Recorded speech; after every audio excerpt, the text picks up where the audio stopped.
This morning I'm at the South Grove, and you can see one of these sequoias long since died, burned, and fell over.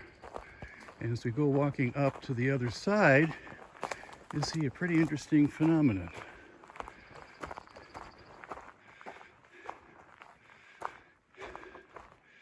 It's hollow in the middle.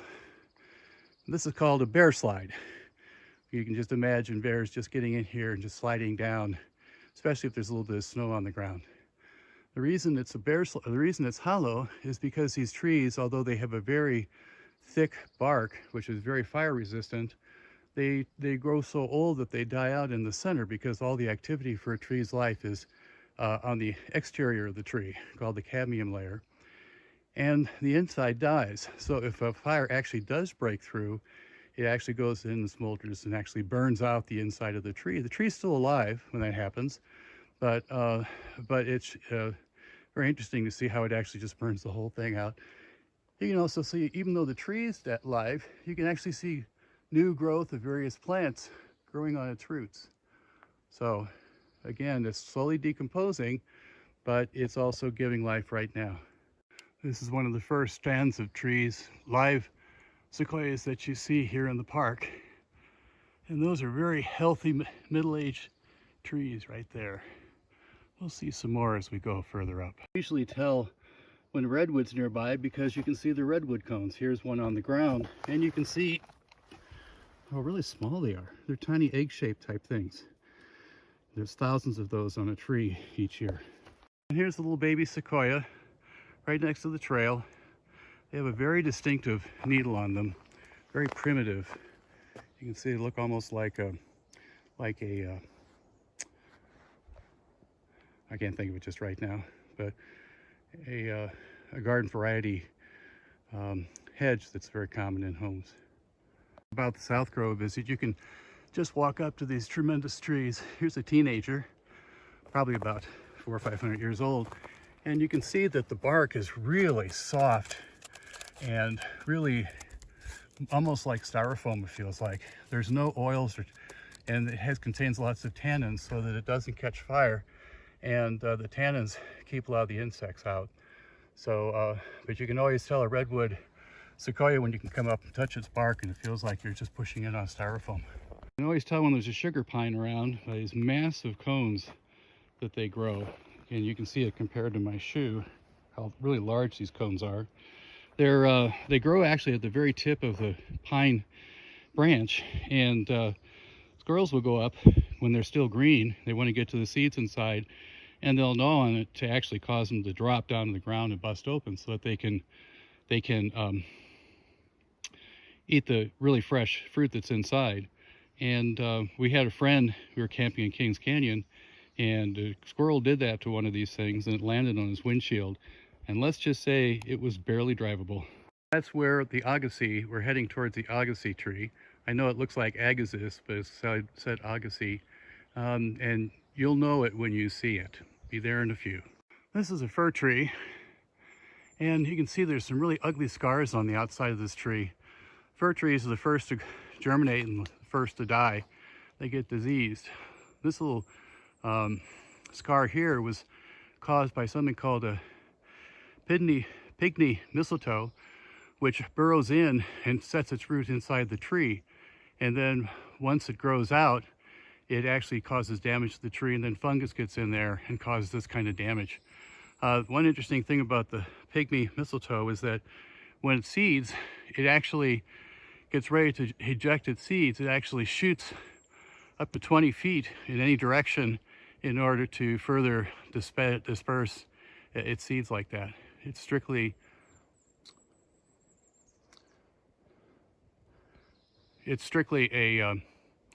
has to live and thrive and cause damage to its host. Here's a very interesting sequoia that we're going to take a walk up to. See a lot of the burn damage on the outside, on the side of that sequoia. So we're going to take a walk up here.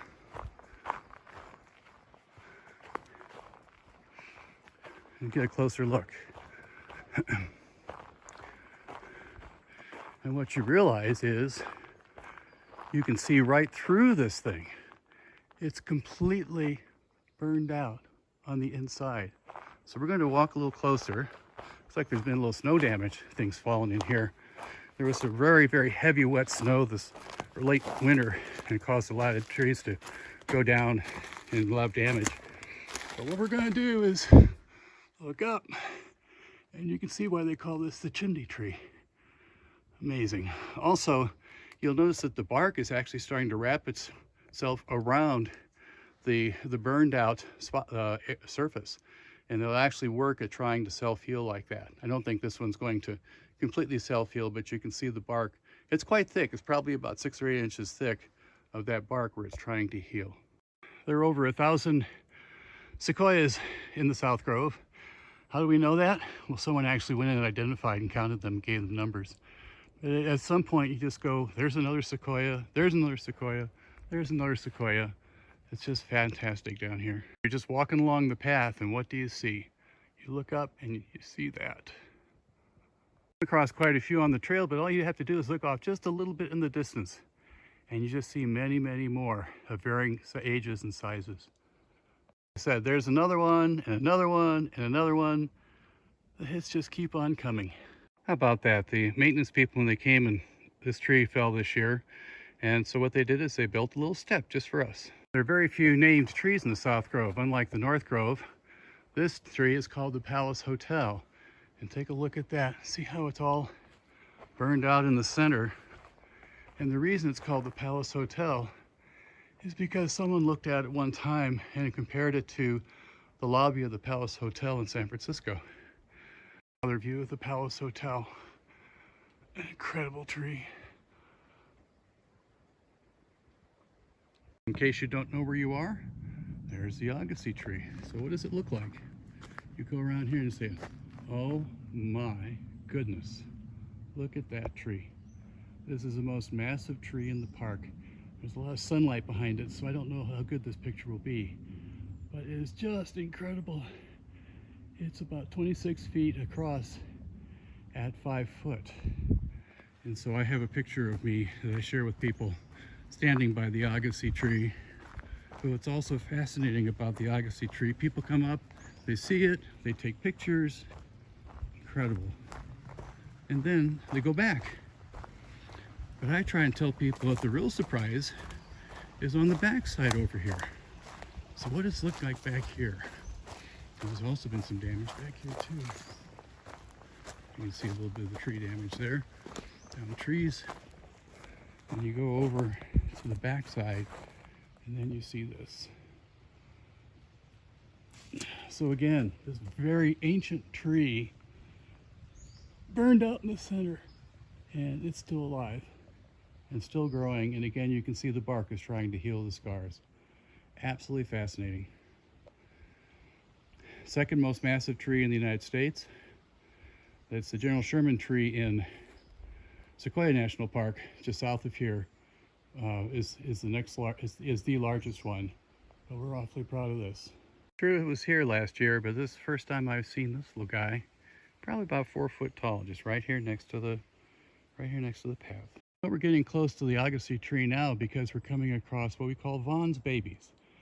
They're little old, young, very young trees that are growing each year. Vaughn and Rod Smith have been here many, many years as docents, and so we honor them by giving it this unofficial name, Vaughn's babies. And they're probably about 15 feet tall now.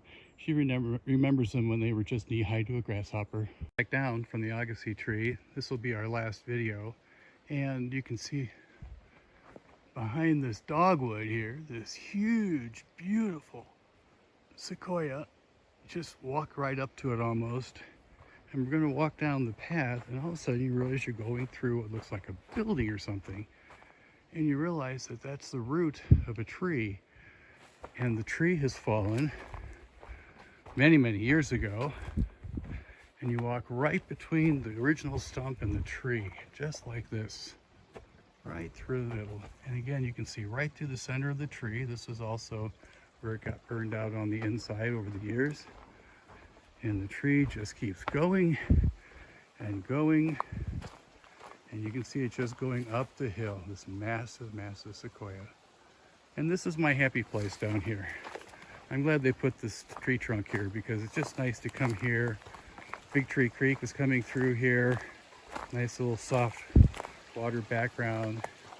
Nice place to just think, stop, and reflect on how wonderful life is. And that's basically it for this trip. Maybe next time. See you again.